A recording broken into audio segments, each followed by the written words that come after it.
Hi, I'm Bonnie Cuseno, and I'm coming to you today from your living room. Today we're going to talk about Utthita Trikonasana, extended triangle pose. Utthita means extended, Trikonasana, tri-3-kona angle asana, pose or posture. So extended triangle pose. Why is it extended? Because we want to extend everything we can in the body. We want to create as much space as possible. Lots of postures you'll hear me talking about that we are creating a lot of space in the body, or we're attempting to. So we're going to begin by facing the side of the mat, stepping your feet wide apart. Take your arms out to shoulder height, and we're going to use that to measure how far apart your feet go.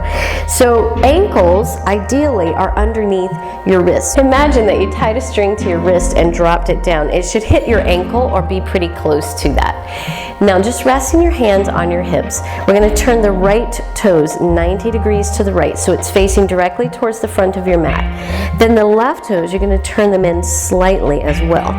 Now being mindful to keep the hips and the shoulders parallel to the side of the mat with your tailbone dropping. Now we're going to lift the kneecaps and engage the thighs. The legs are strong pillars of strength in this posture. We're never going to bend them in this posture. They stay completely straight. So keeping the thighs engaged by lifting the kneecaps.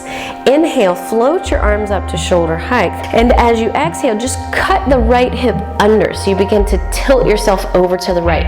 We're going to drop the right hand down to the floor on the outside of the foot. There are a few ways that we can come into this, but this is the one we'll use today.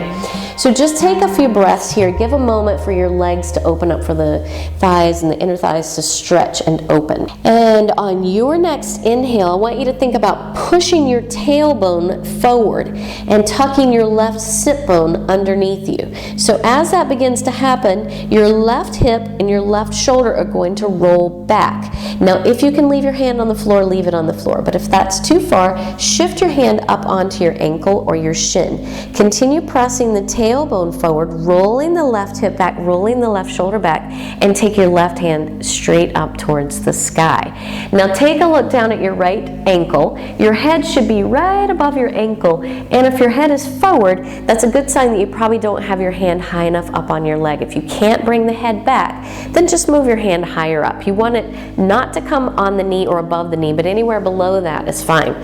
So hand where you need it to keep your head over your ankle. Now looking up to your left hand, that hand should appear to be directly above your mouth.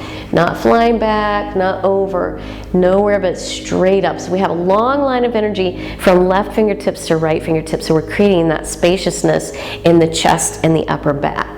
Now we want to think about the neck. If it's uncomfortable for your neck to look up, then shift your head wherever it's comfortable. Anywhere between your left fingers and your right toes is completely fine as long as your neck is happy there. Now bringing your awareness to the left side of your rib cage.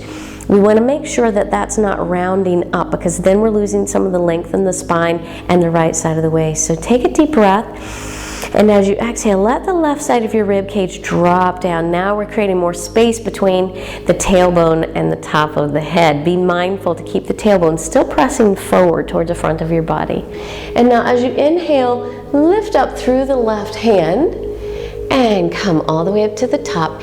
And exhale, rest your hands on your hips. Turn your right foot parallel to your left one. If you need to, you can step your legs together and shake it out.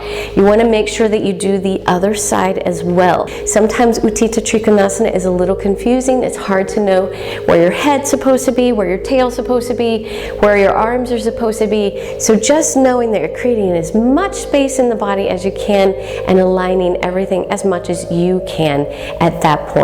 The intention is what matters the most, and as always, the inner alignment is more important than the outer alignment. So do what you can, enjoy your practice, and until the next time, namaste.